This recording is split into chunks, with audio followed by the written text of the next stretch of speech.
Hey guys, welcome to the study with Mayank. मैं हूं आपका मयंक और आज ला रहा हूं मैं आपके लिए एनसीईआरटी पॉलिटी क्लास 9 से चैप्टर नंबर 2।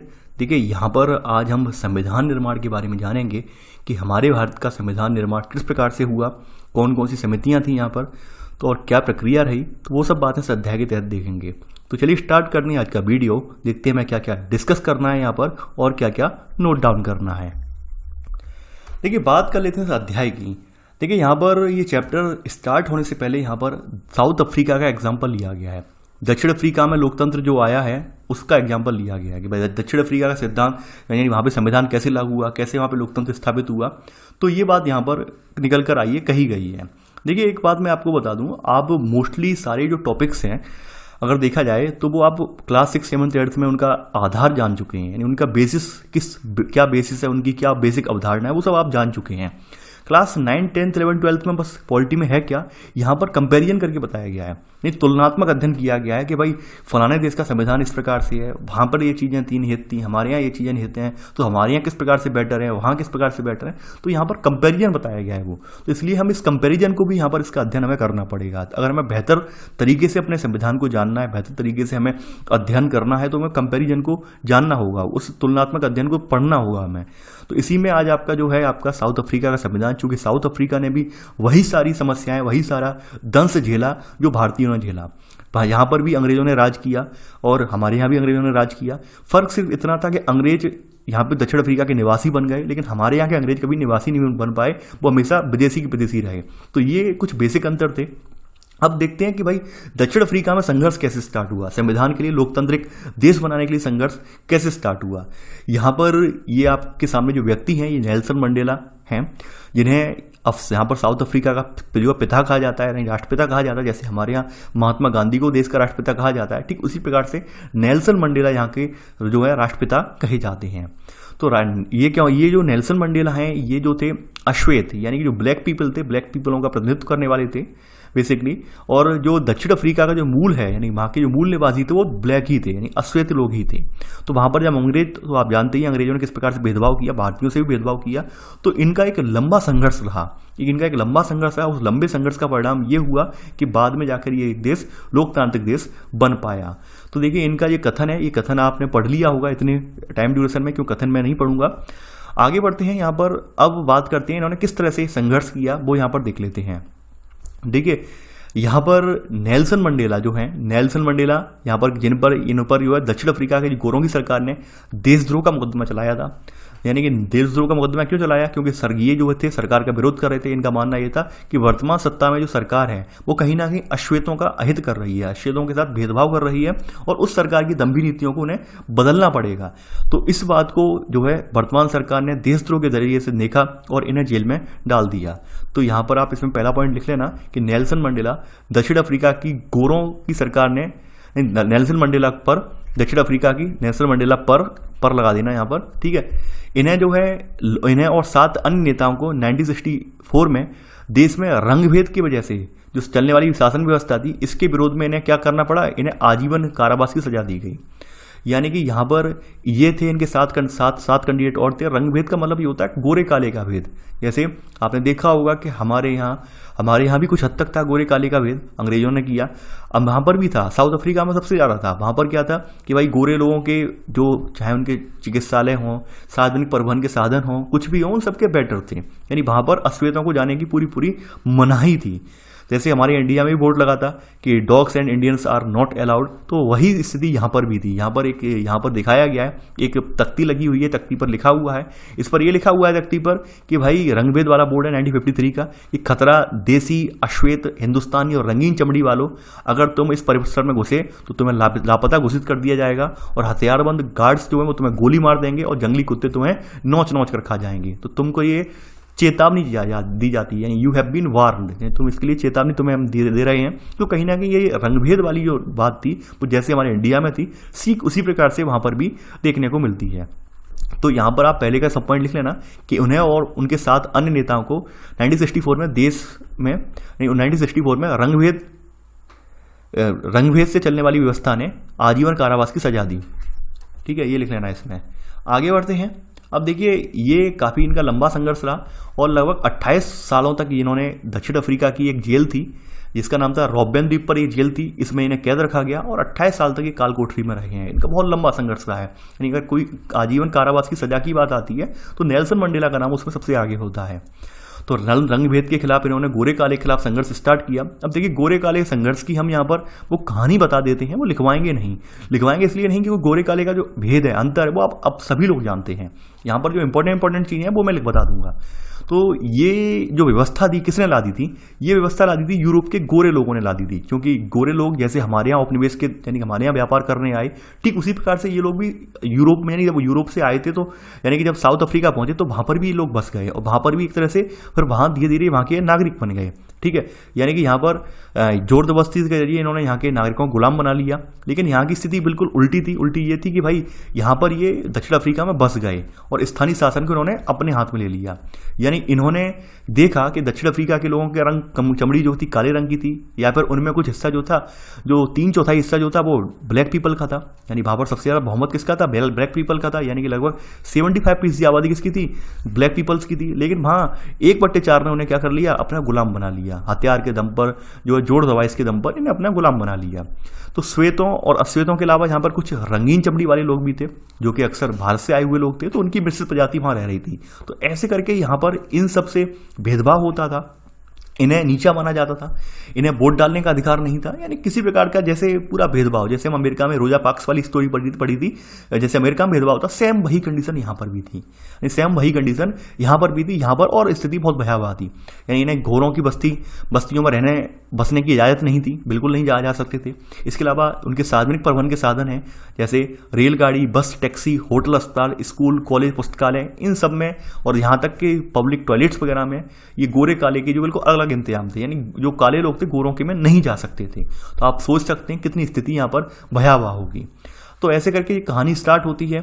तो ऐसे करके यहाँ के नागरिकों ने बाद में 1950 में अश्वेत जो रंगीन चमड़ी वाले लोग थे या भारतीय मूल वाले लोग थे, इन्होंने एक संघर्ष स्टार्ट किया और संघर्ष का परिणाम ये हुआ कि भाई ये लोग एकजुट हुए। यानी इस प्रशासन प्रणाली का विरोध करने वाले संगठन अफ्रीकी नेशनल कांग्रेस के झंडे के तले एकजुट हुए और एंड में ये निकल के आया कि भाई इस देश में भी लोकतांत्रिक सरकार की स्थापना हुई। अब देखिए अफ्रीका के डरबन शहर का एक तट है, यहाँ पर अफ्रीकन्स भाषा जुलू में लिखा हुआ एक बोर्ड है, यानी अफ्रीका की भाषा जो है जुलू है, तो वहाँ पर लिखा हुआ एक बोर्ड है कि इसमें लिखा है डरबन समुद्र तट, यानी कानून की धारा 37 के तहत इस तट पर नहाने का अधिकार सिर्फ श्वेत नस्ल के लोगों को ही है। यानी कि जो कानून बना हुआ था उस कानून के दौरान एक आर्टिकल 37 था इसके कानून में, तो इन कानून के दौरान या इस कानून के जरिए क्या था कि समुद्र के तट जो है, डरबन का समुद्र तट जो है, यहाँ पर केवल व्हाइट पीपल ही केवल इसे यूज कर सकते हैं, ब्लैक पीपल इस पर नहीं जा सकते हैं। तो ये यहाँ पर ये आप देख पा रहे हैं कि बोर्ड ये लगा हुआ है। तो ऐसे करके आप समझ सकते हैं कितनी स्थिति यहाँ पर भयावह थी, कितनी स्थिति यहाँ पर कह सकते हैं विपरीत थी। अब ये देखिए यहाँ पर ये एक नए संविधान की ओर कैसे गया है देश, वो हम देखेंगे। यहाँ पर ये कहानी में कुछ भी नहीं लिखवाऊंगा, कहानी केवल आपने सुन ली और आप समझ गए होंगे कि भाई ये स्थिति यहाँ पर क्या क्या रही है, कैसी कैसी रही है, और नेल्सन मंडेला को हम यहाँ पे फॉलो कर रहे हैं। आगे बढ़ते हैं। अब देखिए यहाँ पर नए संविधान का निर्माण कैसे हुआ। आपने देखा होगा कि जब ये गोरे सत्ता में थे तो अक्सर आप सभी लोग जानते हैं सत्तारूढ़ पार्टियां जो होती हैं वही दमनात्मक रवैया होता है। तो एक ना एक दिन ऐसा तो जरूर आता है कि भाई उस दमन के खिलाफ संघर्ष जो है, प्रतिशोध एक लंबा संघर्ष तैयार होता है और एक लंबा प्रतिशोध खड़ा हो जाता है। तो वो भी वही स्थिति यहाँ पर भी हुई। यहाँ पर भी एक लंबे समय तक ये लोग जो है संघर्ष इन्होंने झेला और बाद में संगठित होकर जब खड़े हुए तो फिर गोरों को झुकना पड़ा। यानी सरकार ने अपनी नीतियों में बदलाव शुरू किया, यानी फिर भेदभाव कानूनों को वापस लिया गया, राजनीतिक दलों पर प्रतिबंध हटाया गया और 28 वर्ष तक जो नेल्सन मंडेला जेल में बंद थे इनको आज़ाद कर दिया गया। और ऐसे करके वहाँ पर 26 अप्रैल 1994 की मध्य रात्रि को दक्षिण अफ्रीका गणराज्य एक नया झंडा लहराया और दुनिया के लिए एक नया लोकतांत्रिक देश बन गया। यानी यहाँ की सरकार जो बनी वो मिलीजुली सरकार बनी।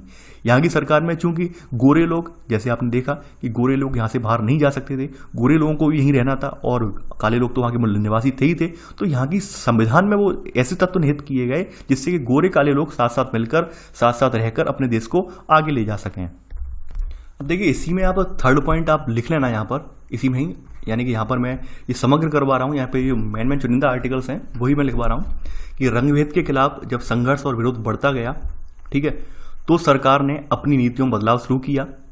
ठीक है, यहाँ पर इसके बाद इसी में सब पॉइंट लिखेंगे, थर्ड का सब पॉइंट, ठीक है। यहाँ पर कि 28 वर्ष तक जेल में कैद रखने के बाद नेल्सन मंडेला को आज़ाद कर दिया गया। सेकंड सब पॉइंट, आखिरकार 26 अप्रैल 1994 को मध्य रात्रि को दक्षिण अफ्रीका जो था, यानी दक्षिण अफ्रीका गणराज्य का नया झंडा लहराया और यह दुनिया का एक नया लोकतांत्रिक देश बन गया। यानी कब यहाँ पर इसे आज़ादी मिली? 26 अप्रैल 1994 को। ये आप यहाँ पर लिख लेना। तो आपने ये देख ली कि भाई यहाँ पर किस तरह से ये देश आज़ाद हुआ। एक लंबी संघर्ष की प्रक्रिया चली। लगभग ये लोग भी तभी गुलाम बनाए गए थे जब हम लोगों के अंग्रेज आए थे। सब लगभग उसी समय अंग्रेज यहाँ पर भी पहुंचे थे। यानी आज से लगभग 200 साल पहले अंग्रेज यहाँ पर भी पहुंचे थे और जैसे हमारे यहाँ पहुंचे वैसे यहाँ पहुंचे। तो अंतर यही था कि वहाँ पर ये बस गए थे और यहाँ पर हमारे यहाँ हमेशा विदेशी ही बने रहे। अब देखिए भाई, अब ये संविधान से यहाँ पर ये देश आज़ाद हो गया। अब यहाँ पर चूंकि यहाँ पर जो वहाँ के नागरिक हैं, नागरिक यानी कौन है? यानी कि वहाँ पर अश्वेत भी हैं, श्वेत भी हैं।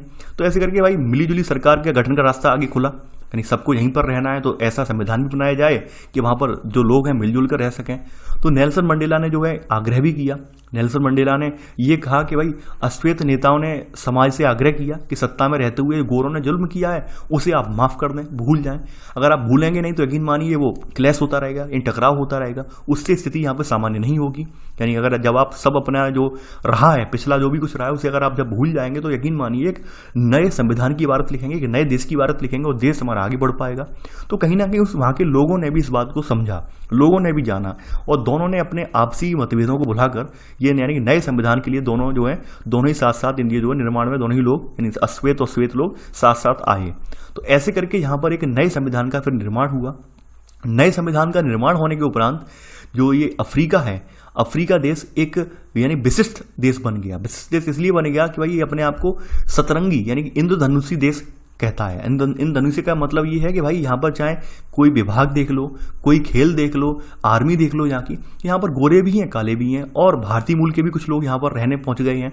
तो इस वजह से ये सतरंगी देश बन गया। यानी अपने आप को इंद्रधनुषी देश या सतरंगी देश अपने आप को कहता है ये, ठीक है। तो यहाँ पर आप इसमें चौथा पॉइंट लिख लेना कि आज का दक्षिण अफ्रीका खुद को एक इंद्रधनुषी देश कहता है, ठीक है। इंद्रधनुषी इसलिए कहता है कि भाई यहाँ पर जो वही लोग हैं यानी गोरे लोग भी हैं और काले लोग भी हैं, कुछ भारतीय लोग भी हैं। तो ऐसे करके यहाँ पर ये देश कैसा बन गया? यानी कि यहाँ पर एक सतरंगी देश बन गया, यानी कि एक यहाँ पर इंद्रधनुषी देश बन गया।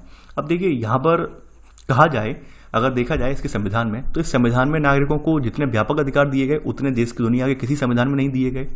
सबसे बड़ी बात थी कि यहाँ पर सहमति जो बनी थी वो सहभागिता की बनी थी।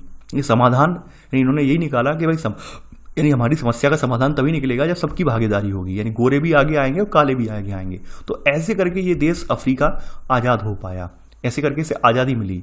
यानी कि यहाँ पर जो 1994 में ये जब देश आज़ाद हुआ तो जिस देश की दुनिया भर में अलोकतांत्रिक तौर तरीकों के लिए निंदा की जाती थी, आज हम उसे यहाँ पर लोकतंत्र के मॉडल के रूप में से देखते हैं। एक आदर्श लोकतंत्र के रूप में साउथ अफ्रीका को गिना जाता है आज। यानी यहाँ पर बहुत अच्छा खासा लोकतंत्र का नमूना के रूप में आज यहाँ पर अफ्रीका को देखा जाता है, साउथ अफ्रीका को देखा जाता है। यानी इन्होंने क्या किया? सबसे बड़ी बात यह थी यहाँ के लोगों ने अपने जो पुराने अनुभव जो थे उन अनुभवों को दरकिनार कर दिया, यानी उन्हें भुला दिया और एक नए देश की इबारत लिखी। तो ये चीज़ें थी, इस अफ्रीका के बारे में कुछ कहानी थी जो मैंने आपके सामने साझा की। आगे बढ़ते हैं। अब वही बात निकल के आती है, हमें संविधान की ज़रूरत क्यों है? जैसा कि आप सभी लोग जानते हैं कि किसी देश की व्यवस्था को चलाने के लिए नियमों कानूनों की जरूरत होती है कि कुछ तो नियम होंगे, कुछ कानून होंगे जिसके जरिए किसी देश की शासन व्यवस्था को चलाया जाएगा। तो उसको जब हम एक फॉर्म में एक लिखते हैं, यानी किसी एक किताब के रूप में या फिर एक यानी पूरी ग्रंथ के रूप में लिखते हैं, तो संविधान कहलाता है। ये बात आप क्लास 6, 7, 8 में पढ़कर आए हैं, लेकिन यहाँ पर उसका अर्थ थोड़ा व्यापक रूप में समझाया गया है कि संविधान की जरूरत क्यों पड़ती है। अब जैसे यहाँ पर एग्जाम्पल दिया गया है अफ्रीका वाला। अफ्रीका में स्थिति जो थी, स्थिति ये थी कि भाई यहाँ पे अफ्रीका का एग्जाम्पल लिया गया, इसमें लिया गया कि नए लोकतंत्र में दमन करने वाले और दमन सहने वाले दोनों ही समान हैसियत से रहने की योजना बना रहे थे। अब भाई यहाँ पर सबसे बड़ी बात है, देश तो उन्होंने एग्रीमेंट हो गया, यानी सरकार ने अपना रवैया लचीला बनाया गोरों ने, और लेकिन रवैया लचीला बनाया तो भाई दोनों लोग अपनी योजना बनाने लगे कि भाई हम लोग जो है आपस में मिलजुल कर रहेंगे। अब आपस में मिलजुल कर रहेंगे लेकिन कुछ तो लिखित में होना चाहिए। अब भाई अभी तो हमने कह दिया मुझे मानिए हम आपस में मिलजुल कर रहेंगे, और 4 दिन बाद वही स्थिति हो कि आप लोग हमें मारो पीटो और हमारे साथ अत्याचार करो, तो एक दूसरे पर भरोसा कर पाना भी एक डर था। तो इसके लिए क्या किया गया कि भाई एक संविधान का यानी अपने हितों की रक्षा के लिए इन्होंने एक क्या किया, अपने हितों की दोनों की अपने रक्षा करनी थी, चाहे वो गोरों की हितों की हो रक्षा या अश्वेतों की हितों की रक्षा हो। भाई गोरों को डर क्या था यहाँ पर, देखिए पहली बात अश्वेतों को यहाँ पर डर क्या था, अश्वेतों को इस बात का डर था कि लोकतंत्र में बहुमत के शासन वाले जो मूल सिद्धांत से कोई समझौता ना हो, यानी बहुमत में हम लोग हैं तो हमारा ही हक ज्यादा हो। और वहीं यहां पर अगर देखा जाए अल्पसंख्यक जो गोरे थे उन्हें डर ये था कि भाई हमने जो संपत्ति अर्जित की है तो वो संपत्ति और विशेषाधिकार वगैरह हैं उन सब पर यहाँ पे अश्वेतों का कब्जा हो जाएगा। तो इन दोनों स्थितियों से कैसा निपटा जाए, इन दोनों स्थितियों से ऐसे निपटा गया कि भाई दोनों लोगों ने एक सर्वसहमति बनाई, बातचीत हुई और दोनों लोगों ने भाई ये कहा कि हम जो अल्पसंख्यक जो प्रॉपर्टीज हैं यानी गोरे लोगों की प्रॉपर्टीज हैं उन पर अश्वेत लोग कब्जा नहीं करेंगे, यानी अश्वेतों को एक अधिकार दिया जाएगा, एक निश्चित अधिकार दिया जाएगा, लेकिन जो गोरों के पास मौजूद प्रॉपर्टीज हैं उन पर कब्जा नहीं करेंगे। तो इस तरह से इनके जो है कुछ बुनियादी अधिकारों पर ये लोग सहमत हुए। तो सहमत होने के बाद ये सारे फैसले जो थे एक जगह लिखे गए, तो उस लिखने के उपरांत जो चीज प्रणाली विकसित हुई उसे हम संविधान के नाम से यहाँ पर संविधान का नाम दिया गया। तो ये एग्जाम्पल बताया गया है कि किस तरह से यहाँ पर एक दूसरे को यहाँ पे एक दूसरे से भरोसा करें, अगर एक दूसरे भरोसा कर भी लें तो क्या गारंटी थी भविष्य में इसे ना तोड़ें। तो ऐसे के लिए उन्होंने लिखत पढ़त में ये चीजें लिखी जिसे बाद में संविधान का नाम दिया गया। तो ये अफ्रीका की समस्या बताई गई है। तो हम अब यहाँ पर देखते हैं कि हमें क्यों चाहिए, ठीक है, यानी लिखित नियमों, यानी कि यहाँ पर क्या है कि शासकों का चुनाव कैसे होगा, यानी लिखित नियम जो होते हैं लिखित नियम हमें ये बताते हैं कि शासकों का चुनाव कैसे होगा, इसके अलावा सरकार किस प्रकार से चलेगी, नागरिकों के अधिकार क्या होंगे। तो ये सब हमें संविधान में चीज़ें देखने को मिलती हैं, यानी संविधान एक लक्ष्मण रेखा तैयार करता है और उस लक्ष्मण रेखा के दायरे में रहकर ही किसी सरकार को काम भी करना होता है। तो ये सब बातें आप जानते हैं और आगे बढ़ते हैं। अब यहाँ पर देखा जाए अगर लोकतांत्रिक शासन प्रणाली है या फिर अलोकतांत्रिक है, हर देश का अपना अपना एक संविधान है, हर देश के कुछ बुनियादी नियम हैं और वो उन्हीं नियमों का पालन भी करता है। ये बात यहाँ पर कही गई है। तो पहला पॉइंट आप इसमें लिख लेना, ये लोकतांत्रिक शासन प्रणाली हो या फिर न हो, दुनिया के सभी देशों को ऐसे बुनियादी नियमों की जरूरत होती है, ठीक है, यानी कि जिनसे देश चल सके, जिनसे वो देश का जो है यहाँ पर कार्य जो है वो चला सकें। तो संविधान क्या है, संविधान ऐसे में क्या करता है, संविधान लिखित नियमों की ऐसी किताब है जिसे किसी देश में रहने वाले सभी लोग सामूहिक रूप से मानते हैं। यानी संविधान में लोगों की जब आस्था होगी तभी तो संविधान के नियम लागू हो पाएंगे। अब जैसे मैं एग्जांपल ले लेता हूँ नेपाल में 5 बार संविधान बना।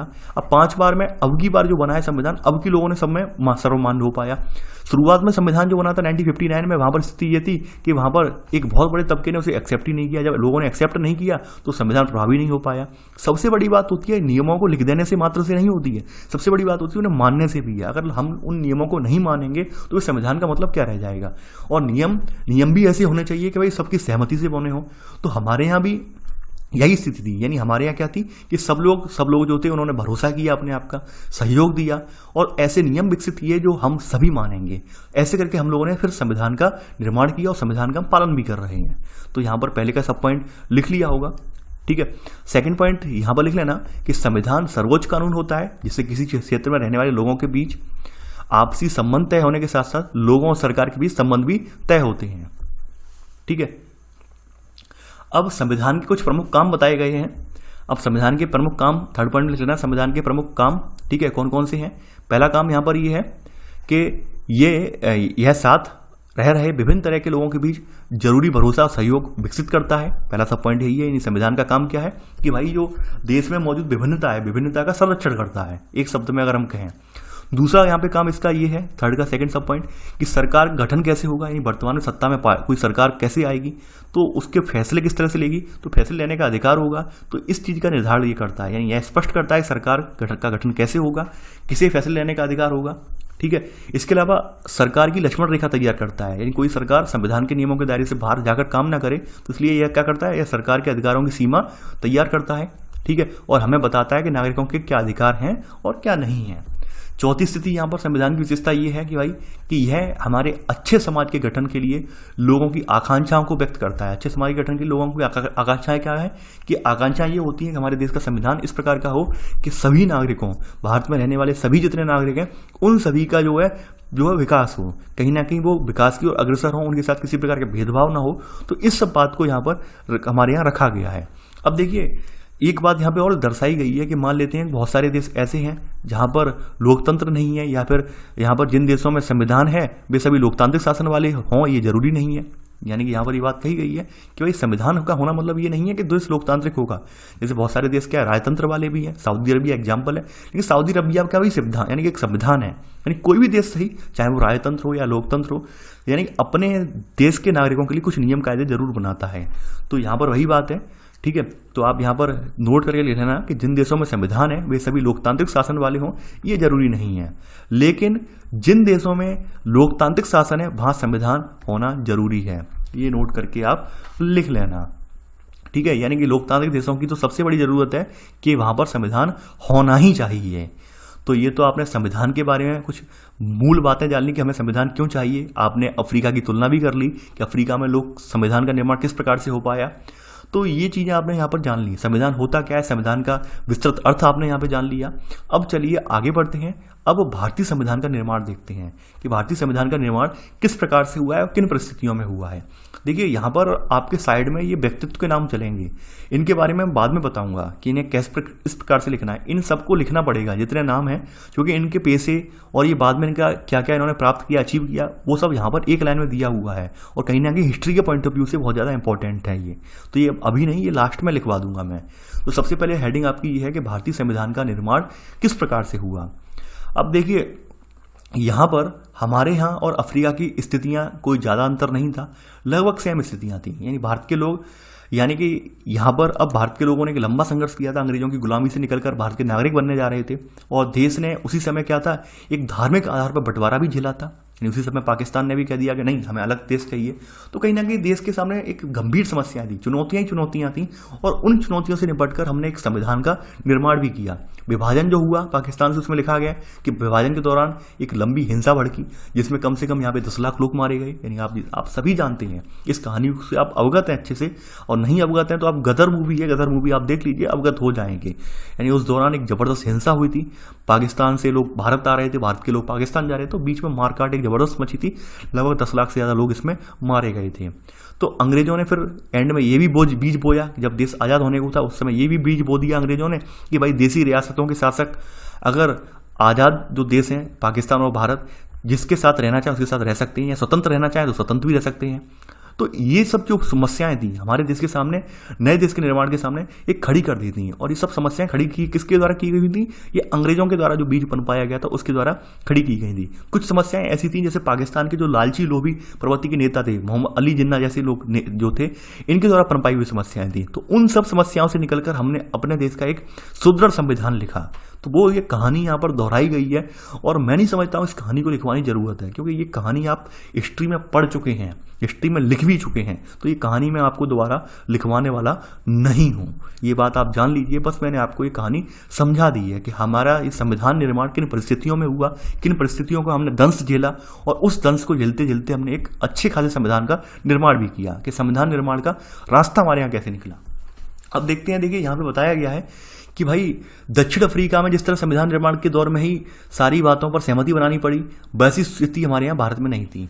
यानी दक्षिण अफ्रीका में क्या हुआ कि दक्षिण अफ्रीका में जब संविधान निर्माण स्टार्ट हुआ उसी दौरान बहुत सारी बातों पर एग्रीमेंट हुए, गोरो कालों में एग्रीमेंट हुए। यानी कि जब देश आज़ाद हुआ उसके दौरान फिर बहुत सारे एग्रीमेंट हुए, और एग्रीमेंट के दौरान ही संविधान बनता चला गया।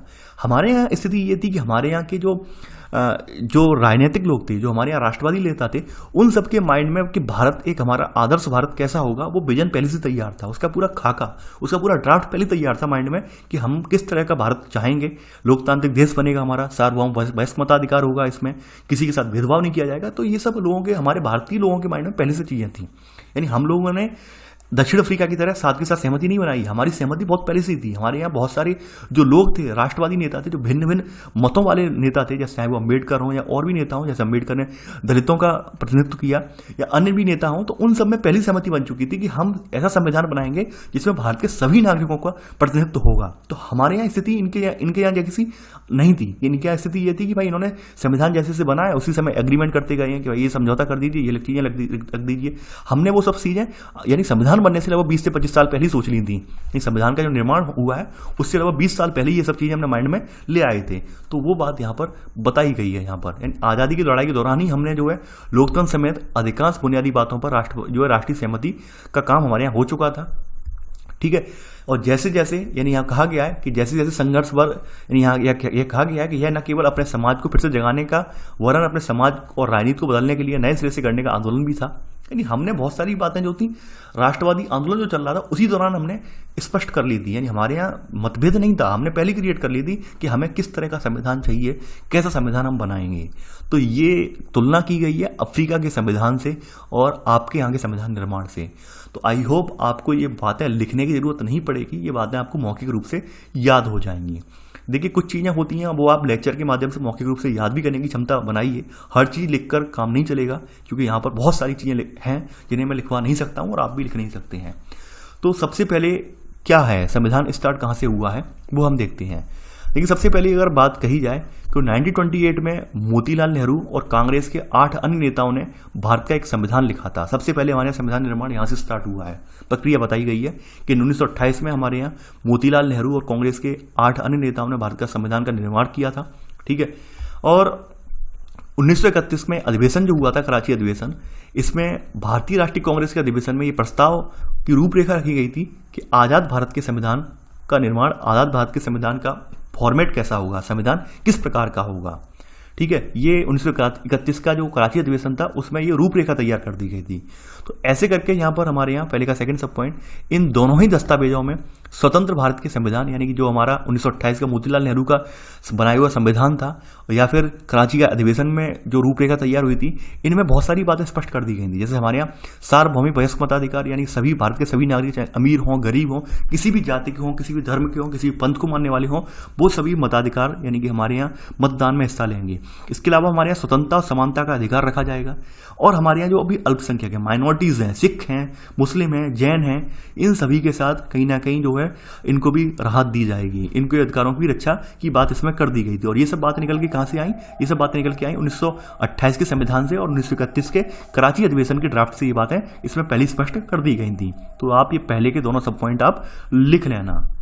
यानी कि हमने संविधान के कुछ बुनियादी मूल्य जो थे उनकी अवधारणा पहले ही हमने स्पष्ट कर ली थी कि संविधान के हमारे बुनियादी मूल्य क्या होंगे, कि संविधान का हमारा दर्शन किस प्रकार का होगा, यानी बुनियादी दर्शन किस प्रकार का होगा। अब देखिए यहाँ पे बताया गया है कि अंग्रेजी हुकूमत ने बहुत कम लोगों को वोट का अधिकार दिया था। ये बात आप जानते हैं कि केवल राष्ट्रवादी कुछ नेता ही यहाँ पर जो थे अंग्रेजी हुकूमत में इन्हें वोट देने का अधिकार था। आपको ये भी पता होगा 1937 के बाद यानी कि जो स्थानीय प्रादेशिक असेंबलियों में चुनाव हुए थे, इसमें भी सभी को वोट देने का अधिकार नहीं था। लेकिन इनमें जो सरकारें बनी वो भी पूरी तरह से लोकतांत्रिक नहीं थी, लेकिन फिर भी उन विधानसभाओं के जरिए एक अनुभव तो हुआ, एक एक्सपीरियंस तो हुआ लोकतंत्र का। तो वो बात यहाँ पर रखी गई है कि किस तरह से 1935 के अधिनियम के बाद सरकारों का गठन किया गया, वहाँ पर कांग्रेस चुनकर आई, लेकिन वो बेशक लोकतांत्रिक व्यवस्था नहीं थी क्योंकि सभी की भागीदारी नहीं थी। तो लोकतांत्रिक व्यवस्था तो नहीं थी, लेकिन फिर भी एक अनुभव तो हुआ लोकतंत्र का। तो यहाँ पर बताई गई, वो कहानी यहाँ पर दोहराई गई है। तो ऐसे करके ये पहली स्थिति तो देख ली, संविधान की जो परिणति थी, संविधान का निर्माण का पहला पहलू था, वो यहाँ से स्टार्ट हुआ, 1928 से स्टार्ट हुआ। पहला पॉइंट आपने ये स्पष्ट कर लिया। आगे बढ़ते हैं। अब देखिए हमारे यहाँ भारतीय संविधान में 1935 का जो भारत सरकार कानून है, इसकी बहुत सारी जो चीज़ें थी वो अडॉप्ट कर ली गई। यानी कि हमारे यहाँ भारतीय संविधान में यानी बहुत सारी व्यवस्थाएं जो होती हैं 1935 के भारत सरकार अधिनियम की कॉपी कर ली गई। यानी कि जहाँ पे बताया गया है कि विधानसभाओं में जाने और काम करने का अनुभव बहुत लाभदायक हुआ, क्योंकि इन्हीं भारतीय लोगों जो बताया गया है, इन्हीं लोगों को अपनी संस्थाएं और व्यवस्थाएं बनानी थी और चलानी थी।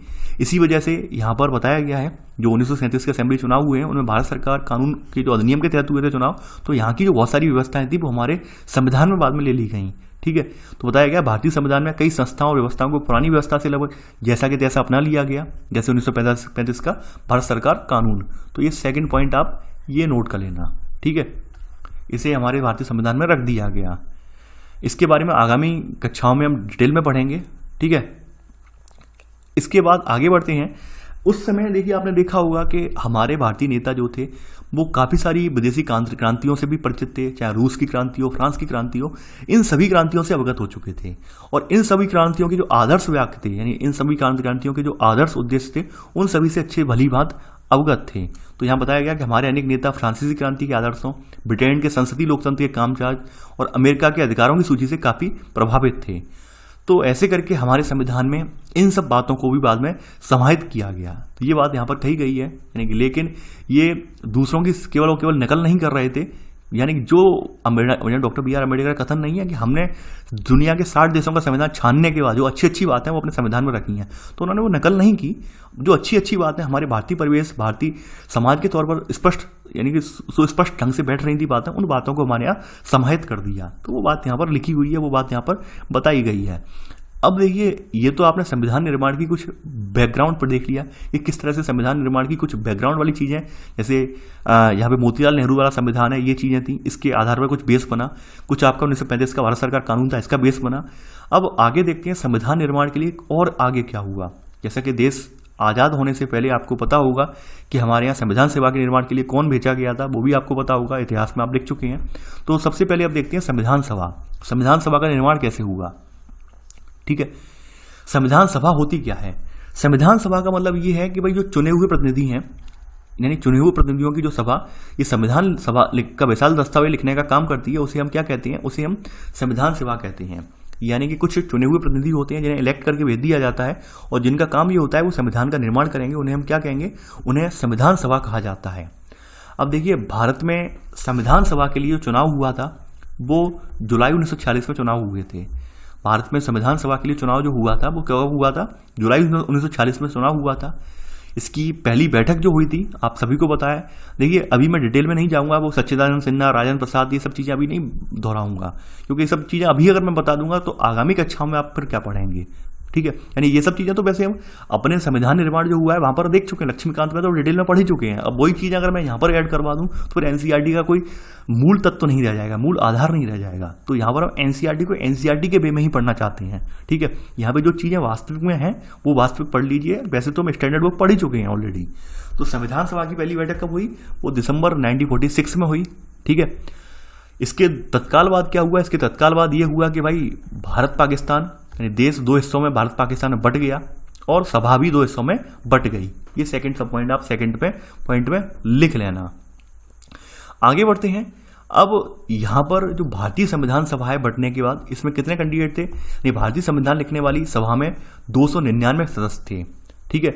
और 299 सदस्यों ने अपना जो पूरा काम था, संविधान निर्माण का काम था, वो अपना काम 26 नवंबर सन 1949 तक पूरा कर लिया। और बाद में हमारा जो संविधान था वो 26 जनवरी 1950 को लागू किया गया। यानी आप ये इसके पीछे की कहानी जानते होंगे कि क्या कहानी है, वो कमेंट में आप बताएंगे कि किस नदी के तट पर गंगा बोल रहा हूँ, किस नदी के तट पर जवाहरलाल नेहरू ने अपना पहला दिन मनाया था, ठीक है। तो उसके दिन की वजह से यहाँ पर संविधान 26 जनवरी को लागू किया गया। तो कुछ दिन था वो कमेंट में आप बताएंगे। मैं उस कहानी अब नहीं बताऊंगा, वो कहानी आप मुझे बताएंगे कमेंट में, ठीक है। तो ऐसे करके हमारा 26 जनवरी 1950 को संविधान लागू हुआ और इसको यानी हर साल हम इसी दिन को हम जो है गणतंत्र दिवस के रूप में हम मनाते हैं। तो ये संविधान निर्माण का प्रक्रिया था जो आपने देखी। अब देखिए, यहाँ पर अब बात कही गई है कि इस सभा द्वारा जो 50 साल पहले से संविधान बनाया गया था उसको हम आज भी क्यों मानते हैं, हम आज भी उस संविधान को क्यों एक्सेप्ट कर रहे हैं, क्यों उसमें हम जो है उसका विरोध नहीं करते। जबकि तमाम ऐसे देश हैं जहाँ पे संविधान बना, लोगों ने एक्सेप्ट नहीं किया, वहाँ पे विरोध हुआ, विरोध की वजह से संविधान बार बार बनता गया, उनमें संशोधन भी हुए। पहली बात यह थी कि संविधान में जो संविधान सभा के सदस्य ये थे वो सभी सदस्यों का चुनाव हो गया था, कहीं ना कहीं अपने अपने प्रतिनिधि मंडल के रूप में भेजे गए थे, यानी कि अपने अपने प्रांत, यानी कि जहाँ जहाँ से भेजे गए थे वो अपने अपने प्रतिनिधित्व कर रहे थे, अपने अपने एरिया का प्रतिनिधित्व कर रहे थे, चाहे वो किसी भी राज्य से आते हों, उन सभी का प्रतिनिधित्व कर रहे थे। तो प्रतिनिधित्व करने की वजह से उन्होंने जो विचार रखे वो विचार उनके राज्य वाले लोगों ने सर्वमान्य कर लिए, ठीक है। तो इस वजह से हमारे यहाँ ये डिस्प्यूट वाली समस्या क्रिएट नहीं हुई, ठीक है। तो यहाँ पर वही बात कही गई है, संविधान सिर्फ संविधान सभा के सदस्यों के विचारों को भी व्यक्त नहीं करता है, यह अपने समय की व्यापक सहमतियों को भी व्यक्त करता है। यानी कि यहाँ पर वही बात दोहराई कि भाई दुनिया के कई सारे देशों को संविधान दोबारा लिखना पड़ा, क्योंकि संविधान में बुनियादी बातें जो कही गई थी वो आज के परिप्रेक्ष्य में वहाँ पर प्रासंगिक नहीं हो रही हैं, तो इस वजह से असहमत बनी और वहाँ पर संविधान को दोबारा लिखना पड़ा। लेकिन भारत में ऐसी स्थिति नहीं हुई। भारत में अगर ऐसी स्थिति क्रिएट भी होती है तो संविधान में हमने एक विकल्प रखा संविधान संशोधन का। नहीं, मान लीजिए कुछ चीज़ें ऐसी हैं कि आज के परिप्रेक्ष्य में हमें उसमें जोड़ना या घटाना है, तो हमने संविधान संशोधन का विकल्प भी रखा। आर्टिकल 368 के तहत हम संविधान में संशोधन भी कर सकते हैं, जिसके जरिए कुछ नई चीज़ें समाहित भी कर सकते हैं। जैसे आपने देखा होगा, अभी एक एग्जाम्पल ले सकता हूं मैं, अभी सूचना प्रौद्योगिकी तंत्र का विकास हुआ आने वाले समय में 21वीं सदी में। तो सूचना प्रौद्योगिकी तंत्र में जो आपकी जो डिजिटल मीडिया है, यानी साइबर मीडिया जो है, इस मीडिया को भी स्वतंत्रता के दायरे में रखा गया, यानी फिर से संविधान में इसे एनलिस्ट किया गया। और जो आपकी मीडिया है, इलेक्ट्रॉनिक मीडिया में पायरेसी वगैरह जो थी, इसके लिए भी कानून बनाए गए। क्यों बनाए गए? उन्हें लगा कि भाई अब ये चीज़ें, नई चीज़ें ऐड हो रही हैं और इन्हें ऐड करना जरूरी है, तो इसलिए हमारे संविधान को लचीला रखा गया। लचीला रखने का मतलब ये था कि जो तत्व हमें चाहिए वो हम इसमें ऐड कर सकते हैं समय के प्रासंगिकता के हिसाब से। यानी मान लीजिए समय के हिसाब से हमें इसमें कुछ चीज़ें परिवर्तन कर सकते हैं, लेकिन मूल ढांचे को नहीं बदल सकते। मूल ढांचा का मतलब ये है, इसमें जो नैतिकता के जो तत्व हमने रखे थे, जो हमने आदर्शों वाले तत्व रखे थे, उन्हें परिवर्तित नहीं कर सकते। जैसे मौलिक अधिकार रखे हमने, मौलिक अधिकारों में परिवर्तन नहीं कर सकते, क्योंकि वो भारत के नागरिकों से जुड़े हुए अधिकार हैं। तो ये सब बातें आप जानते भी हैं, ठीक है। इन संविधान मानने के क्या क्या कारण हैं वो यहाँ पर बताए गए हैं, ठीक है। तो यहाँ पर लिख लेना इसमें, ठीक है। यहाँ पर इसमें कुछ पॉइंट लिख लेना। यहाँ पर देखिए लिख लेना चौथा पॉइंट करके, संविधान मानने के कुछ कारण, संविधान मानने के कुछ कारण, ऐसे करके चौथा पॉइंट लिख लेना। इसमें पहला सब पॉइंट कि संविधान सिर्फ हम संविधान सभा के सदस्यों के विचारों को ही व्यक्त नहीं करता है, यह अपने समय की व्यापक सहमतियों को भी व्यक्त करता है। व्यापक सहमतियां ये थी कि सब प्रतिनिधि थे अपनी अपनी जगह से आने वाले, और इन सभी के बीच एक सहमति थी। इस वजह से भी इनमें मतभेद नहीं हुआ और संविधान आज भी हम प्रासंगिकता के तौर पर एक्सेप्ट करते हैं। संविधान मानने की दूसरी बात यह है, दूसरा कारण यहाँ पर यह है कि संविधान सभा भी भारत के लोगों का ही प्रतिनिधित्व कर रही थी, इस वजह से हम यहाँ पर इसे मानते हैं, ठीक है। तो ये सेकंड सब पॉइंट के तौर पर इसमें लिख लेना। आगे बढ़ते हैं। लेकिन हालांकि ये यहाँ पे कहा गया उस समय सार्वभौम वयस्क मताधिकार नहीं था, ठीक है, लेकिन प्रत्यक्ष यहाँ पे कहा गया, इसलिए संविधान सभा का चुनाव देश के प्रत्यक्ष ढंग से नहीं हुआ था, ठीक है। इसका चुनाव मुख्य रूप से उन प्रांतीय असेंबलियों के सदस्यों ने ही किया था। तो प्रांतीय असेंबलियां जिनका जिक्र किया है 1937 के चुनाव में, वही असेंबलियों के सदस्य जिन्होंने इनका चुनाव किया था। तो वो स्थिति यहाँ पे बताई गई है। तो यहाँ पर नोट करके आप ये पॉइंट लिख लेना, शायद ये आपको याद रहे या ना रहे, कि उस समय जो सार्वभौमिक वयस्क मताधिकार था, ठीक है, ये नहीं था। इसलिए संविधान सभा का चुनाव देश के लोग प्रत्यक्ष ढंग से नहीं कर सकते थे। इनका चुनाव मुख्य रूप से प्रांतीय असेंबलियों के सदस्यों ने ही किया था, ठीक है। प्रांतीय असेंबलियां जिनका जिक्र हमने 1937 वाले चुनाव में किया था, तो उन्हीं असेंबलियों के कैंडिडेटों ने इनका चुनाव किया था, ठीक है। अब देखिए, जो आपकी जो संविधान सभा थी, संविधान सभा में जो यहाँ पर बहुमत था, या संविधान सभा में प्रभुत्व जो था, वो राष्ट्रीय आंदोलन के अगुवाई करने वाले कांग्रेस के रूप में था, क्योंकि कांग्रेस ही सबसे बड़ी पार्टी थी, तो कांग्रेस ने ही यहाँ पर लीड किया था। तो ये बात रखी गई है। लेकिन कांग्रेस के अंदर भी उस समय तमाम विचारधारा वाले लोग थे, ठीक है। यानी यहाँ पर कहा गया है कि स्वयं कांग्रेस के अंदर कई राजनीतिक समूह और विचारधारा वाले लोग थे। कुछ कांग्रेस के विचारों से सहमत थे, कुछ सहमत नहीं थे। तो वो सब चीज़ों में कैसे सामंजस्य बिठाया गया, वो बात यहाँ पर कही गई है। अब देखिए, संविधान निर्माण के लिए हमने क्या किया, यहाँ पे बताया गया है कि सबसे पहले हमने कुछ बुनियादी सिद्धांतों को तय किया। उसके लिए हमने एक फॉर्मेट या ड्राफ्ट तैयार किया। तो पांचवा पॉइंट आप लिख लेना, ठीक है, यहाँ पर कि सबसे पहले कुछ बुनियादी सिद्धांत यहाँ पे तय किए गए और उन पर सबकी सहमति बनाई गई संविधान निर्माण में। फिर इसमें क्या था, फिर हमारी जो प्रारूप कमेटी के प्रमुख थे डॉक्टर BR अम्बेडकर ने चर्चा के लिए एक प्रारूप संविधान बनाया, इन ड्राफ्ट तैयार किया, ठीक है, कि भाई संविधान किस प्रकार से होगा, कौन कौन से तत्व हम रखेंगे, मौलिक अधिकार रखेंगे हम, यहाँ पर नीति निषेध तत्व रखेंगे हम, ठीक है। तो वो ये पूरा ड्राफ्ट तैयार किया गया, राज्यों के क्या अधिकार होंगे, केंद्र के क्या अधिकार होंगे, लोकसभा का क्या रोल होगा, पूरा ड्राफ्ट तैयार किया गया। उस ड्राफ्ट को देखते हुए धीरे धीरे उसकी जो आर्टिकल्स थे, धाराएं थी, यानी उन पर धाराओं पर कई बार संसद में चर्चा हुई, कई बार उन धाराओं पर संसद में चर्चा हुई। हर धारा पर चर्चा होती थी कि भाई इस धारा का क्या रोल है, क्यों चर्चा हम कर रहे हैं, क्या कितनी प्रासंगिक होगी, तो कई बार चर्चा भी हुई, ठीक है। यानी लगभग 3 सालों में ये संविधान बनकर तैयार हुआ, ठीक है। यानी लगभग 2 साल 11 महीने 18 दिन का समय लगा इसमें। तो इस दौरान इनमें लगभग 144 दिनों में यहाँ पर गंभीर चर्चा हुई।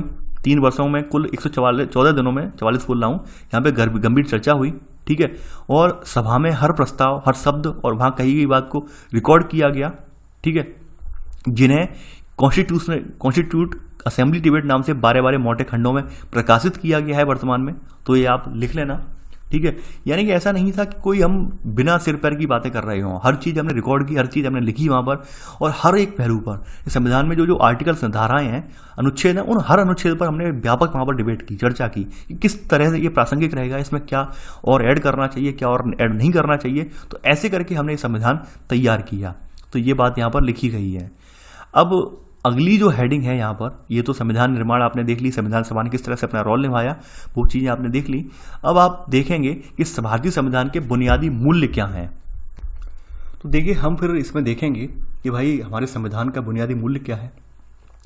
देखिए, इसके पीछे का एक दर्शन है, यानी कि एक फिलॉसफी है।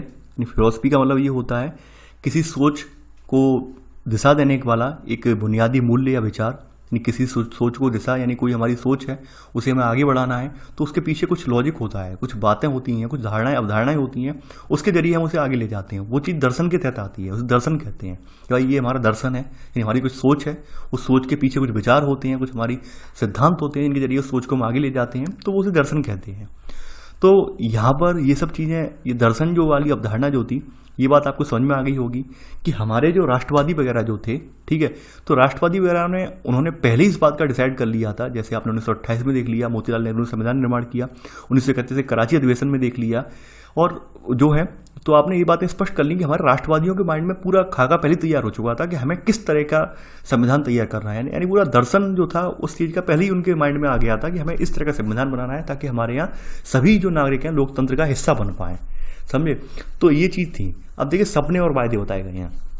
देखिए, भारतीय संविधान की एक सबसे खास बात ये रही है कि भारतीय संविधान के निर्माताओं में महात्मा गांधी जी का नाम नहीं है, यानी ये संविधान सभा के सदस्य नहीं थे, लेकिन यहाँ पर संविधान सभा में इनके बहुत सारे अनुयायी थे, बहुत सारे इनके समर्थक थे। तो 1931 में इनकी एक पत्रिका थी, यंग पत्रिका, यंग इंडिया। इन्होंने संविधान की एक अपेक्षा की कि संविधान किस प्रकार का हो।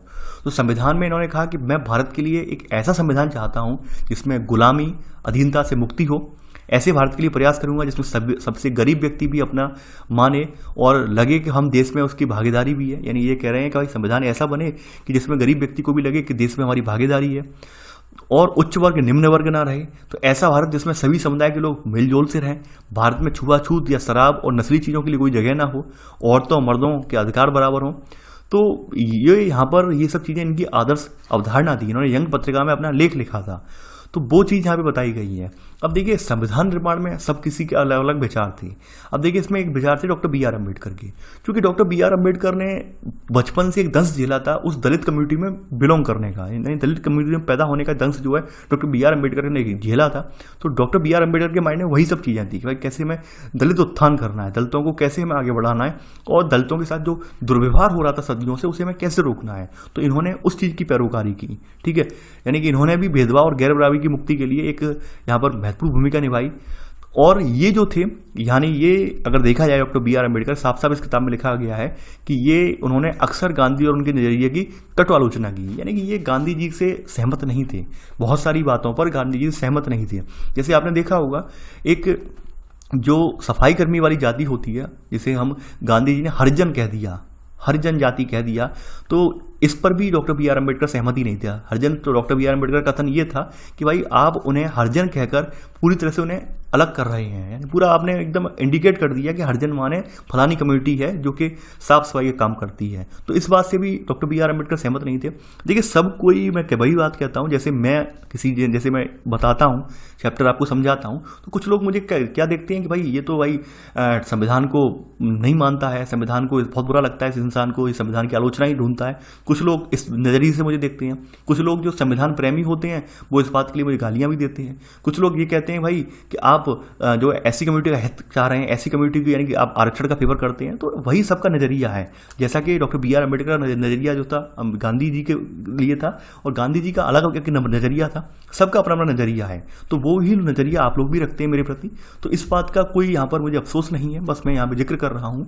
तो वही सब चीज़ें हैं। देखिए, हालांकि एक बात मैं आपको बताऊँ, अगर एक एग्जाम्पल के तौर पर है, इसमें आपको बुरा नहीं मानना है, अगर डॉक्टर बी आर अम्बेडकर यहाँ पे सपोज दैट नहीं होते तो क्या होता? डॉक्टर बी आर अम्बेडकर नहीं होते तो भी ये संविधान में बराबरी आती, तो भी संविधान में बराबर अधिकार दिए जाते हैं, क्योंकि फिर लोकतंत्र नहीं रह जाता। हकीकत बात यह है, अगर मान लीजिए दलितों का समर्थन नहीं होता, दलितों को यहाँ पर मुख्य धारा में लाने का प्रयास नहीं किया जाता, तो वाकई में लोकतंत्र कहाँ रह जाता। तो हमें तो वैसे भी प्रयास करने पड़ते। फिर ये हो सकता था जैसे हमारे माइंड में एसटी थी, शेड्यूल्ड ट्राइब था, तो हम उन्हें दलितों को हो सकता था, जो भारतीय संविधान निर्माता है, मान लीजिए डॉक्टर अम्बेडकर अपना रोल नहीं निभाते तो संविधान निर्माता उन्हें एसटी में रख देते, लेकिन ऐसा नहीं है, उन्हें बिल्कुल छोड़ देते। छोड़ा नहीं जाता, उन्हें फिर भी लिया जाता, क्योंकि लोकतंत्र का मतलब ही यही है कि सभी की भागीदारी हो। तो कुछ लोग जैसे दुष्प्रचार चलाते हैं, कुछ लोग भ्रामक जानकारियां प्रसार करते हैं, तो उनके माइंड में ये बात हमेशा आनी चाहिए कि लोकतंत्र का मतलब ही क्या होता है, भागीदारी होता है। यानी मान लीजिए डॉक्टर BR अम्बेडकर यहाँ पर दलितों का फेवर नहीं लेते, फिर भी यहाँ पे दलितों को प्रतिनिधित्व मिलता, क्योंकि लोकतांत्रिक देश बन रहे थे हम लोग। लोकतंत्र का मतलब ही यही होता है, किसी भी वर्ग का हो, किसी भी जाति का हो, उसका फेवर जरूर हो, उसमें सहभाग जरूर हो। तो ये कुछ चीज़ें हैं, ये सब चीज़ें इसमें बताई गई हैं। डॉक्टर BR अम्बेडकर का भी कथन है। तो यहाँ पर इन्होंने 26 जनवरी 1950 को इन्होंने कहा कि हम विरोधाभासों से भरे जीवन में प्रवेश करने जा रहे हैं। राजनीतिक मामले में हम समानता होगी, लेकिन आर्थिक सामाजिक जीवन में हमारा जीवन असमानताओं से भरा होगा, और हकीकत भी है। ये डॉक्टर BR अम्बेडकर का कथन बिल्कुल एक प्रासंगिक लगता है मुझे। ये कानून आपको जो कुछ भी स्वतंत्रता देता है वो सब बेकार है, यदि जो है समाज स्वतंत्रता या समाज समानता आपको नहीं देता है। ये हकीकत बात है। यानी कानून में आपको बहुत सारी स्वतंत्रताएं, बहुत सारी समानताओं का जिक्र कर दिया गया है। क्या वास्तव में हमारे वास्तविक जीवन में सामाजिक स्वतंत्रताएं, सामाजिक समानताएं हैं? नहीं है। हम पल पल पर एक दूसरे से भेदभाव करते हैं। तो वो चीज़ें हैं, यानी संविधान में बहुत सारी चीज़ें बता दी गई हैं, लेकिन व्यवहार में नहीं आ पाई हैं। व्यवहार में तभी आ पाएंगी, जैसा कि मैं एक शिक्षक के नाते मैं यही कह रहा हूँ, व्यवहार में तभी आ पाएंगी जब आप सभी लोग शिक्षित हो जाएंगे। शिक्षित हो जाएंगे तो यकीन मानिए जो खाई है, यानी हमारे बीच जो खाई है छुआछूती, वो भी खत्म हो जाएगी। हमारे बीच जो विद्वेष भावना है दूसरों को लेकर, वो भी खत्म हो जाएगी। यानी हम जो सत्य को अगर जान जाएंगे तो यकीन मानिए हमारे आपस में, चाहे वो सवर्ण जातियाँ हों या दलित जातियाँ, उनके मध्य के बीच का जो यहाँ पर बैरियर है, वो भी बैरियर खत्म हो जाएगा। बहुत हद तक खत्म भी हो रहा है। जो प्रबुद्ध वर्ग के, सवर्ण वर्ग के, जो प्रबुद्ध वर्ग के लोग हैं, जो पढ़े लिखे लोग हैं, अच्छे खासे पढ़े लिखे लोग समझ रहे हैं कि हाँ भाई शोषण हुआ, इन्हें अधिकार मिले हैं, सही मिले हैं। तो वैसे ही दलित वर्ग भी उनका समर्थन कर रहा है। तो ऐसा नहीं है कि परिवर्तन नहीं आएगा, परिवर्तन आएगा, लेकिन एक टाइम लगेगा। ठीक है, यानी कोई प्रक्रिया स्टार्ट होने में, कोई वहाँ पर पूरी तरह समर्थन या पूरी तरह से वहाँ पर नॉर्मल होने में समय लगता है। यानी अमेरिका में भी एक लंबा संघर्ष चला था श्वेत और अश्वेत को लेकर। अफ्रीका का भी पढ़ा आपने, अफ्रीका में भी एक लंबा संघर्ष चला था, तब वो जाकर एक बन पाए। तो ऐसा नहीं है। हमारे यहाँ क्या है, यानी वहाँ पर तो केवल गोरे काले का संघर्ष था। हमारे यहाँ तो हर चीज़ में, यानी हम तो यानी हमारे यहाँ विविधता ही इतनी ज़्यादा है कि हमें तो एक होने में एक लंबा समय लगेगा, लेकिन फिर भी इस सब के बावजूद भी हम एक हैं। यानी कहीं ना कहीं हम एकता तो अनुभव होती है। तो ये चीज़ें हैं। अब समय के साथ साथ सब चीज़ें बदलेंगी, समय के साथ साथ बहुत सारी चीज़ें ऐड भी होंगी। अब देखिए 15 अगस्त 1947 की मध्य रात्रि को जब देश आज़ाद हुआ था, तो संविधान सभा में जवाहरलाल नेहरू ने अपना भाषण दिया था। इन्होंने जो भाषण की लाइन कही थी, वो लाइन बाकी में आज भी जब आती है, वो हमेशा आती है कि इन्होंने कहा था, घड़ियाँ जब ठीक मध्य रात्रि का घंटा बजाएंगी, जब सारी दुनिया सोती होगी, तब भारत नए जीवन की शुरुआत करेगा और आज़ाद होगा। ये हकीकत बात है। यानी 15 अगस्त 1947 की मध्य रात्रि को जो उन्होंने भाषण दिया था, तो ये ट्राइस्ट विद डेस्टिनी के नाम से भाषण दिया था। तो इसमें सही बात है कि यानी कि जब पूरी दुनिया सो रही थी, तब भारत में एक नए आधुनिक भारत का निर्माण हुआ था, उसकी आधारशिला रखी गई थी। तो ऐसे करके ये विचार जो हैं जवाहरलाल नेहरू के विचार हैं, पूरे विचार हैं। ठीक है, यानी कि यहाँ पर इन्होंने भी माना कि आज़ादी के जन्म से पूर्व हमने जो पूरी प्रसव पीड़ा झेली है, और इस क्रम में हुए दुखों से हमारा दिल भारी है। यानी हमने जो कुछ झेला है अच्छी बात है, लेकिन अब हम नहीं झेलेंगे। इन्होंने कहा है कि भारत की सेवा करने का अर्थ दुख और परेशानियों में पड़े लाखों करोड़ लोगों को सेवा करना है। यानी कि भारत की सेवा तभी होगी सच्चे अर्थों में, जो भारत में मौजूद जो जनता है, जो सदियों से शोषित वंचित रही है, उसका जो अगर हम भला करेंगे, तो वाकई में जो हमारी भारत में सेवा का अर्थ है, वो वास्तव में जो भारत में रहने वाले नागरिकों की सेवा होगी।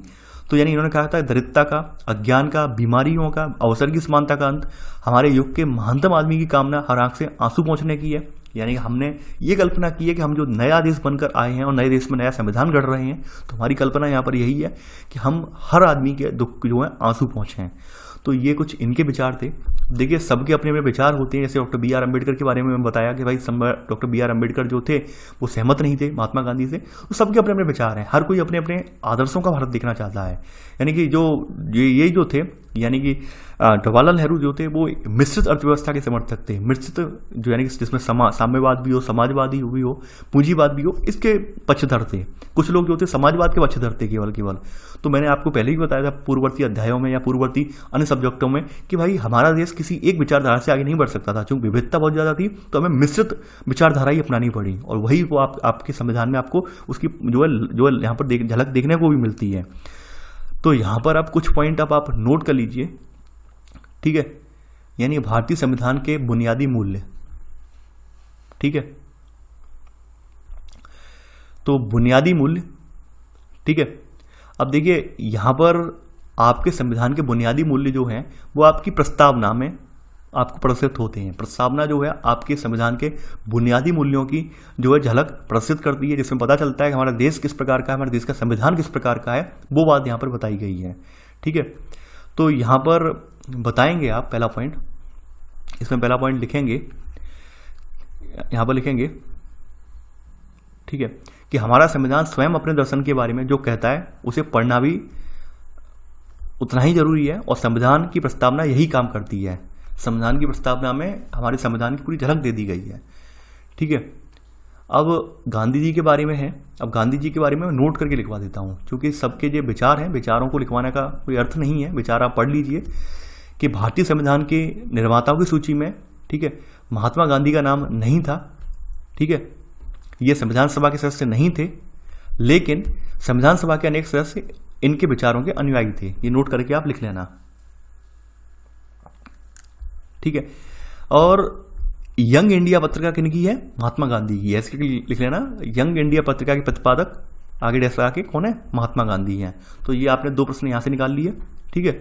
आगे बढ़ते हैं। अब देखिए इनके विचारों को लिखवाने से कोई मतलब नहीं है, जैसे डॉक्टर बी आर अम्बेडकर के विचार हैं, महात्मा गांधी के विचार हैं, हमने पढ़ लिए, यही काफ़ी हैं, ठीक है।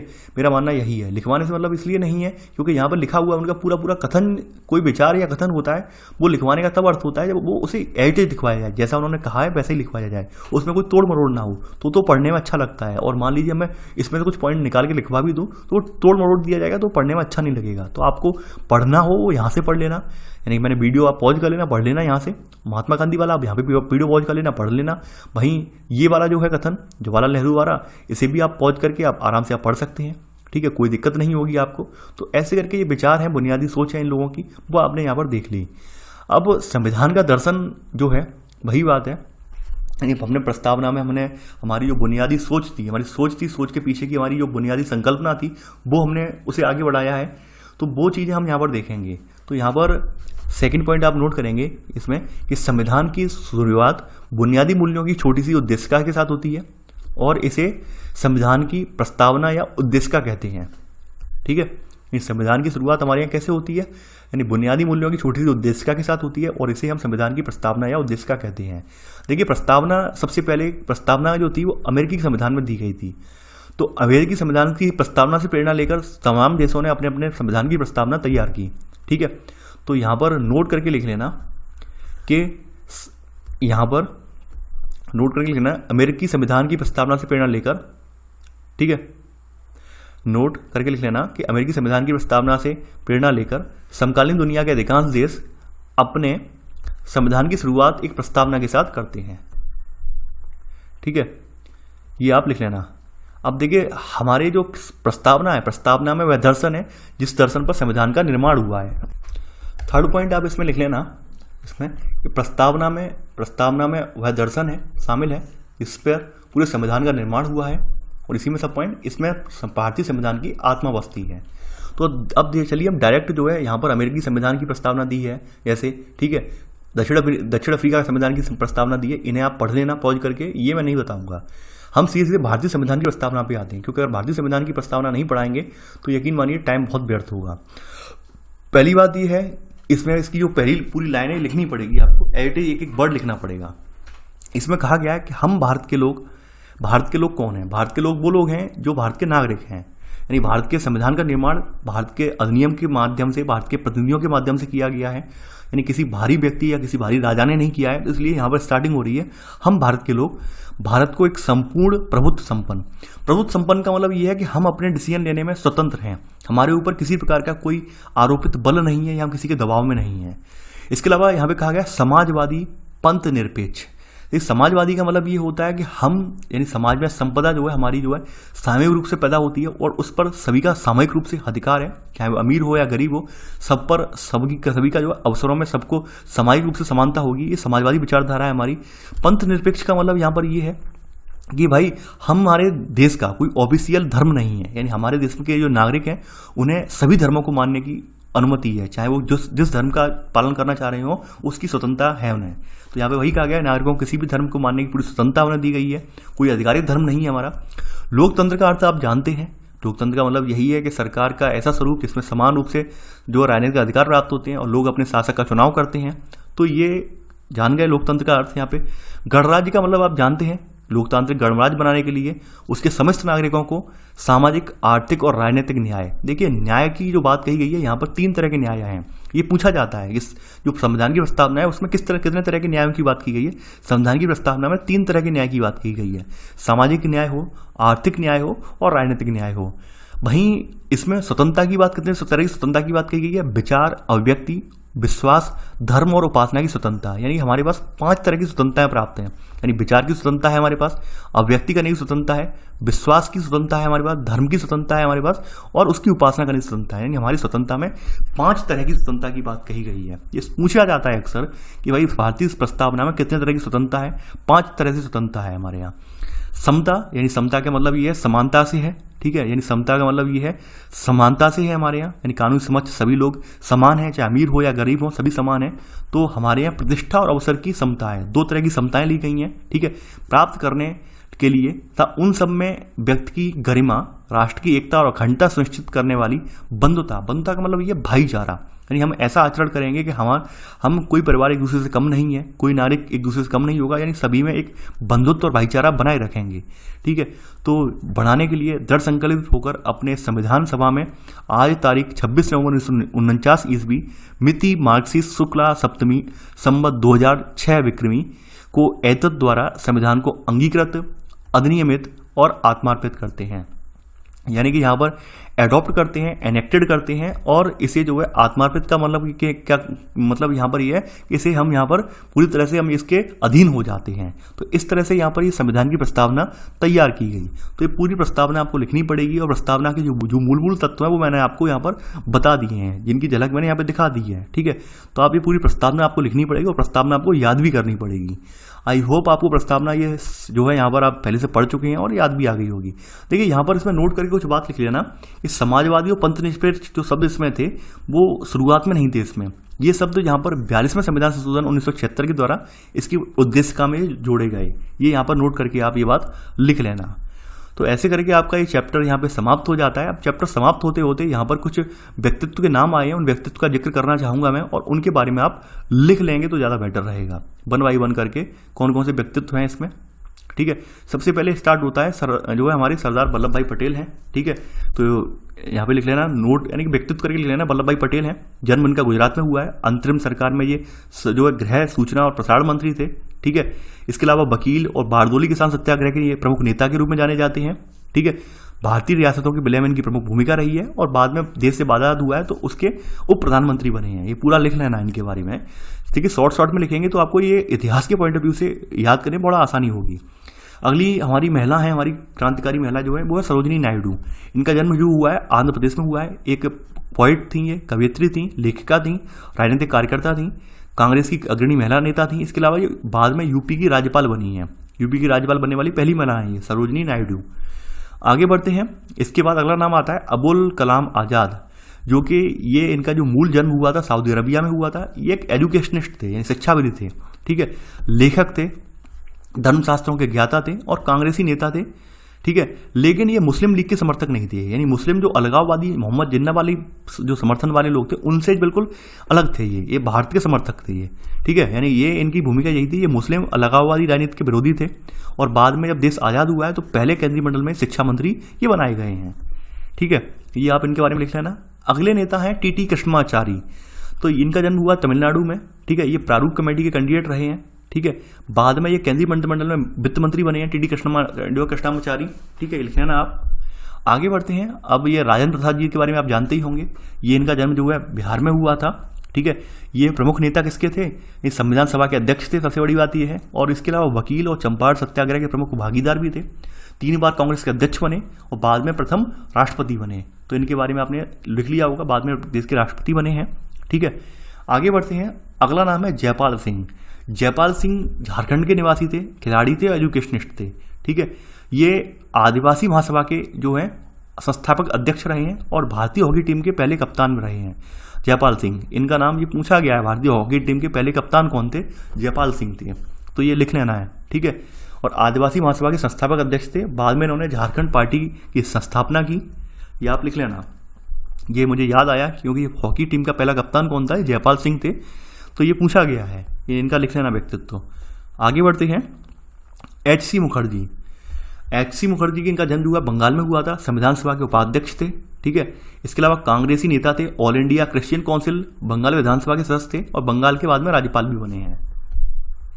आगे बढ़ते हैं। अगला व्यक्तित्व यहाँ पर जो है ये श्री जी दुर्गाबाई देशमुख का है। ये आंध्र प्रदेश में जन्मी है, वकील और महिला कार्यकर्ता है, कांग्रेस की सक्रिय नेता रही हैं और बाद में केंद्रीय समाज कल्याण बोर्ड की संस्थापक अध्यक्ष रही हैं। केंद्रीय समाज कल्याण बोर्ड जो बना है उसकी संस्थापक अध्यक्ष ही रही हैं। अगला नाम इसमें आता है बलदेव सिंह। ठीक है, ये हरियाणा में जन्म हुआ, एक उद्यमी थे, पंजाब विधानसभा की पंथक अकाली पार्टी के नेता भी रहे हैं और बाद में कांग्रेस का मनोनीत थे और देश के केंद्रीय रक्षा मंडल के पहले ये रक्षा मंत्री भी रहे हैं, केंद्रीय मंत्रिमंडल के पहले रक्षा मंत्री भी रहे हैं। ठीक है, ये आप लिख लेना है बलदेव सिंह के बारे में। बलदेव सिंह जो थे बाद में केंद्रीय मंत्रिमंडल में रक्षा मंत्री भी रहे हैं। ठीक है, आगे बढ़ते हैं। कन्हैयालाल माणिकलाल मुंशी, के.एम. मुंशी के नाम से फेमस है और ये फेमस इतिहासकार हैं, यानी एक हिस्टोरियन है। इनकी किताबें काफ़ी सारी जो है आज के इतिहास के दौर में उनकी किताबों का सहारा लिया जाता है। ठीक है, तो के.एम. जो है मुंशी हैं, ये इनका जन्म गुजरात में हुआ है, इतिहासकार और भाषाविदी हैं, कांग्रेस के नेता और गांधीवादी रहे हैं। ठीक है, केंद्रीय मंत्रिमंडल में मंत्री, स्वतंत्र पार्टी के संस्थापक रहे हैं ये। ठीक है, अगला नाम आता है श्यामा प्रसाद मुखर्जी। देखिए, अभी बीजेपी गवर्नमेंट में इनका नाम आप याद रखें, ये बहुत फेमस व्यक्ति हैं और जनसंघ के संस्थापक रहे हैं। ठीक है, इनका जन्म वेस्ट बंगाल में हुआ है और अंतरिम सरकार यानी कि लास्ट की सरकार थी। ठीक है, उसमें क्या थे? ये उद्योग और आपूर्ति मंत्री थे। ठीक है, इसके अलावा हिंदू महासभा में सक्रिय थे। बाद में इन्होंने जनसंघ, भारतीय जनसंघ की स्थापना की थी श्यामा प्रसाद मुखर्जी ने। ठीक है, इनके नाम से अब कोलकाता कोर्ट का नाम अब कर दिया गया है, श्यामा प्रसाद मुखर्जी के नाम से। अभी करंट का ही क्वेश्चन है ये। ठीक है, इसके अलावा डॉक्टर बी.आर. अम्बेडकर के बारे में आप ऑलरेडी जानते होंगे बहुत सारी बातें। मध्य प्रदेश में जन्म हुआ, प्रारूप कमेटी के अध्यक्ष थे, सब कुछ बातें, सामाजिक क्रांतिकारी थे, चिंतक थे, जातिगत बंटवारे और भेदभाव के खिलाफ थे। ये पहले सरकार में कानून मंत्री बने और रिपब्लिकन पार्टी ऑफ इंडिया के संस्थापक भी थे। ये लिख लेना आप। ठीक है, आगे बढ़ते हैं। जवाहरलाल नेहरू, ये उत्तर प्रदेश से बिलोंग करते थे, अंतरिम सरकार में प्रधानमंत्री थे, वकील और कांग्रेस नेता थे और बाद में जो सरकार बनी है उसमें ही प्रधानमंत्री बने हैं। संविधान बनने के बाद हमारी सरकार बनी है हमारे यहाँ, उसमें ये प्रधानमंत्री बने हैं। सोमनाथ लाहिड़ी जो है, इनका जन्म वेस्ट बंगाल में हुआ है। ये कम्युनिस्ट पार्टी के नेता थे और बाद में पश्चिम बंगाल विधानसभा के कैंडिडेट बने हैं, सदस्य बने हैं। चाहे इनका नाम आप मिस कर देना, कोई दिक्कत नहीं है, जरूरी नहीं है। जो इंपॉर्टेंट नाम थे वो ऊपर आपने लिख लिए हैं। देखिए, ये नाम इसलिए मैंने यहाँ पर लिखने के लिए आग्रह आपसे किया क्योंकि इस नामों के जरिए आपको पूरा इतिहास कवर हो जा रहा है कि भाई इनका इतिहास में प्रमुख इनका योगदान क्या है। जैसे वल्लभ भाई पटेल का प्रमुख योगदान क्या है, बारडोली सत्याग्रह इसमें आ गया। ठीक है, और जो है रियासतों का विलय आ गया। सरोजिनी नायडू का योगदान क्या है वो आपने देख लिया, तो इसलिए मैंने ये लिखवाया है। तो आई होप आपको ये चैप्टर पसंद आया होगा। आप लोग इस वीडियो को लाइक शेयर करना ना भूलें और ये कुछ चुनिंदा शब्द हैं जिनका यहाँ पे अर्थ दिया हुआ है विस्तार रूप में। अगर आपको समझ में ना आया हो तो यहाँ से अर्थ लिख सकते